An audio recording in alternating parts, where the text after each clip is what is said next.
Você está perdendo a batalha antes mesmo de levantar da cama. Existe um motivo pelo qual as pessoas mais atacadas espiritualmente acordam se sentindo esgotadas, ansiosas ou derrotadas. E, se você prestar atenção, vai perceber um padrão assustador na sua própria vida. Você não está perdendo a batalha às 3 da tarde, quando o estresse do trabalho atinge o pico. Você não está perdendo a batalha à noite, quando o cansaço bate. Você está perdendo no exato segundo em que abre os olhos. Sabe aquela sensação de peso no peito antes mesmo de colocar os pés no chão? Aquele turbilhão de pensamentos sobre problemas que você nem começou a resolver? Isso não é apenas o seu cérebro processando cortisol. Isso é um ataque estratégico. O inimigo da sua alma sabe que a maneira mais fácil de destruir o seu dia é assumir o controle da sua mente antes que você assuma. Se ele puder te encher de medo, dúvida e exaustão nos primeiros 5 minutos da sua manhã, ele venceu as próximas 24 horas. Mas aqui está a boa notícia. Você pode tomar de volta as suas manhãs. Você não precisa ser refém dessa ansiedade matinal. Existem 5 salmos na Bíblia que servem como uma armadura literal para a sua mente. Não são apenas poemas bonitos, são códigos de guerra espiritual. Davi os usou para enfrentar leões, ursos, gigantes e exércitos inteiros. Imagine o que declarar essas exatas palavras sobre a sua vida todas as manhãs, de forma intencional, faria por você hoje. Vamos começar com o salmo que literalmente dita o tom de tudo. O Salmo 5. O Salmo 5 não é apenas uma oração. É uma estratégia de posicionamento. Quando Davi diz no versículo 3, "De manhã ouves, Senhor, o meu clamor. De manhã te apresento a minha oração e aguardo com esperança." Ele não está sendo apenas romântico ou poético. Ele está declarando quem tem o primeiro acesso à mente dele.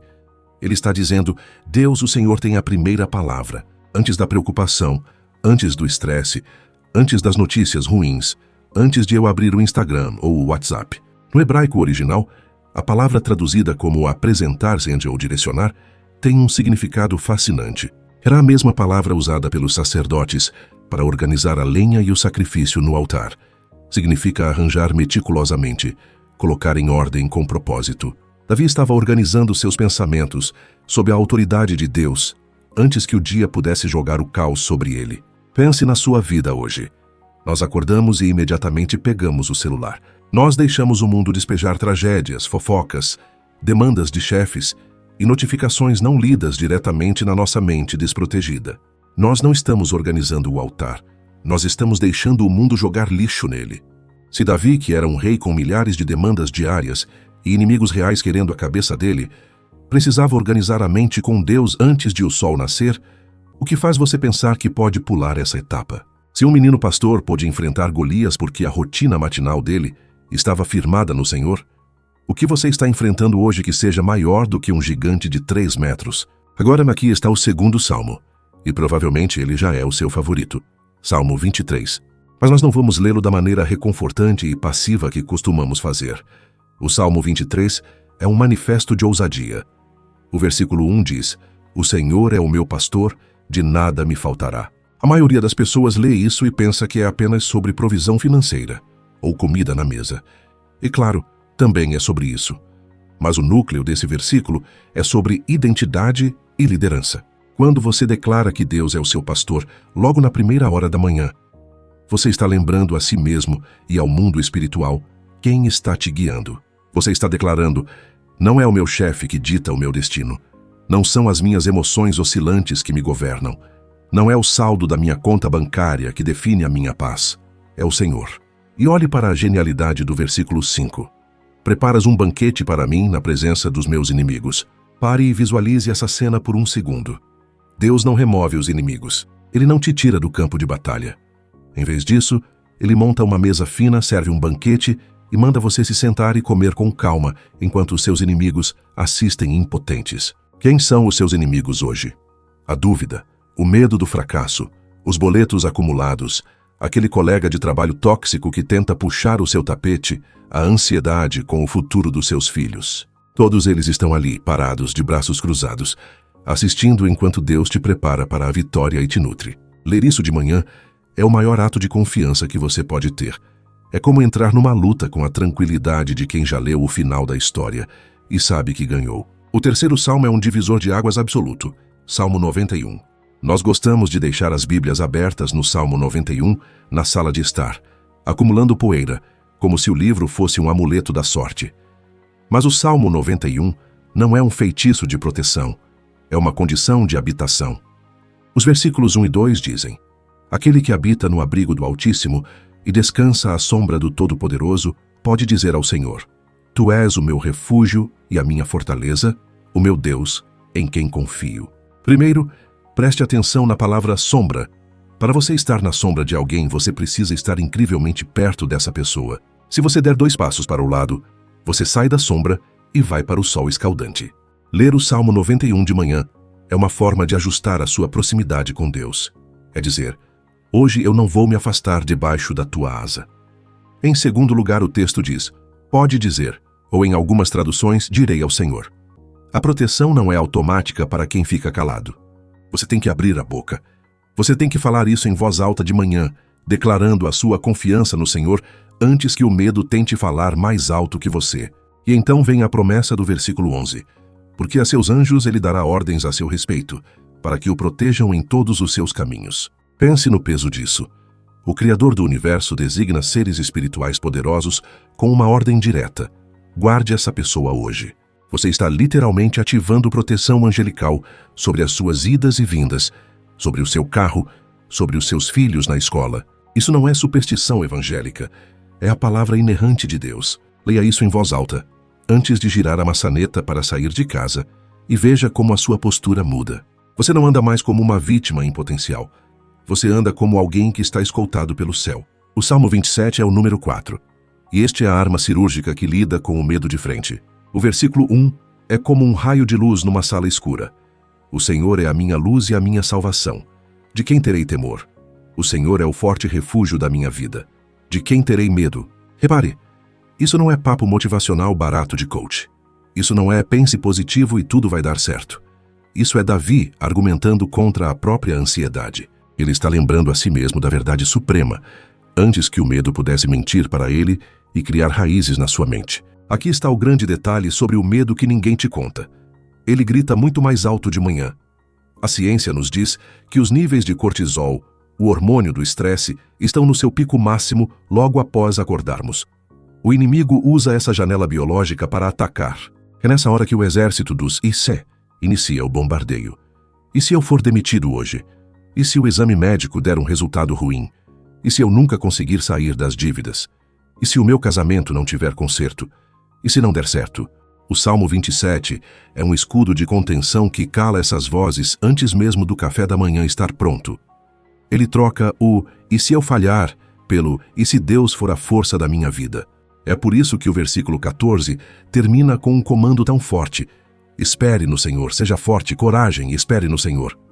Entenda de uma vez por todas, coragem não é a ausência de medo. Coragem é estar apavorado. E mesmo assim escolher ler este salmo e avançar, porque você sabe quem está com você. É não dar ao medo o direito à primeira palavra do seu dia. E finalmente a nossa quinta e última armadura. Salmo 118, versículo 24. Você já ouviu esse versículo 1 milhão de vezes. Você já viu estampado em canecas, camisas e quadros decorativos. Mas você já o aplicou de verdade como uma ferramenta de guerra? Este é o dia em que o Senhor agiu. Alegremo-nos e exultemos neste dia. Perceba atentamente o verbo. Diz, alegremo-nos. É um verbo de ação, uma determinação. Não diz, alegremo-nos se não pegarmos trânsito. Não diz, alegremo-nos quando recebermos um aumento. Não diz, alegremo-nos se acordarmos nos sentindo super bem dispostos. Alegria, no contexto bíblico, não é um sentimento.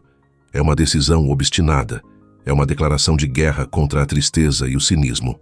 Imagine acordar atrasado, derramar café na sua camisa limpa, bater o dedinho na quina do móvel e mesmo com o caos começando, você parar, respirar fundo e declarar: este é o dia que o Senhor fez. Eu não vou deixar que pequenos inconvenientes roubem a alegria que Cristo comprou para mim na cruz. Eu escolho me alegrar hoje. O versículo 6 desse mesmo salmo complementa esse poder. O Senhor está comigo, não temerei. O que me podem fazer os homens? Quando você começa o seu dia com isso, você está mudando completamente a sua lente. Você não está torcendo, cruzando os dedos para ter um dia sem problemas. Você está escolhendo ver Deus e a sua mão em tudo, não importa o quão difícil o cenário fique. Isso é blindagem mental profunda. Aqui está o que acontece no mundo real, quando você lê e declara esses 5 salmos todas as manhãs. Sua mente simplesmente para de correr ladeira abaixo para os piores cenários. Seu espírito desenvolve raízes profundas e permanece firme quando a economia balança, quando as más notícias chegam, quando tudo ao seu redor treme. Você para de viver no piloto automático, apenas reagindo de forma estressada ao que o dia joga em você, e começa a responder com a autoridade de um filho ou filha de Deus. Lembre-se, Davi não escreveu esses salmos sentado em um palácio confortável, com o ar-condicionado ligado. Ele escreveu muitos deles escondido em cavernas, fugindo para salvar a própria vida, traído por amigos, cercado por pessoas que queriam matá-lo. A vida dele não era fácil, mas ele sabia exatamente de onde a sua força tinha que vir, e ele sabia que ela não estava dentro de si mesmo. Essa força vinha do alto, e precisava ser acessada de forma rigorosa, intencional e feroz todas as manhãs. Então, aqui está o seu desafio para as próximas 24 horas. Amanhã de manhã, antes de checar a tela do seu celular, antes de rolar o feed do Instagram para ver a vida perfeita dos outros, antes de olhar as notícias no WhatsApp, antes de deixar o mundo te dizer quem você é e do que você deve ter medo, reserve apenas 7 minutos. Pegue a sua Bíblia e leia esses 5 salmos. E se puder, leia em voz alta. O mundo espiritual não lê a sua mente, ele ouve as suas palavras. Deixe a palavra do Deus vivo ser a primeira voz que ressoa nos seus ouvidos. Não as fofocas, não as tragédias do jornal, não os seus próprios pensamentos de autossabotagem. Davi enfrentou exércitos e venceu reis usando essas exatas orações. Eu garanto a você que você pode enfrentar a sua terça-feira, o seu chefe ou as suas contas com elas também. E quando você fizer isso com consistência, não apenas amanhã, mas todos os dias, você vai notar algo poderoso mudar dentro de você. A paz que você sente vai ser diferente, vai ter peso. A clareza mental vai bater diferente. Você vai parar de sentir que está apenas tentando sobreviver com a corda no pescoço. E vai começar a sentir o que é realmente caminhar debaixo de um propósito intocável. Se este vídeo abriu os seus olhos e te ajudou a entender o campo de batalha das suas manhãs, não guarde isso para você. Me faça um favor. Compartilhe agora mesmo com alguém que precisa ouvir isso. Envie para alguém que você sabe que tem acordado derrotado. Alguém que tem lutado batalhas silenciosas, contando apenas com a própria força e que está à beira do colapso. Este vídeo pode ser exatamente a resposta e o recomeço pelo qual eles estão orando às escondidas. E se você quer fazer parte de uma comunidade que leva a palavra a sério, não se esqueça de clicar no botão de curtir e se inscrever no canal. Aqui nós não criamos conteúdos baseados em motivação barata ou enrolação. Trazemos a Bíblia pura, projetada para fortalecer a sua fé de forma prática. Nós somos cristãos que não apenas consomem vídeos. Nós aplicamos a palavra de Deus e vemos a mudança real acontecer nas nossas casas. Agora separe a sua Bíblia. Deixe-a aberta ao lado da sua cama. O seu dia de amanhã está te esperando e as vitórias que Deus planejou para ele também. Que Deus te abençoe e te guarde.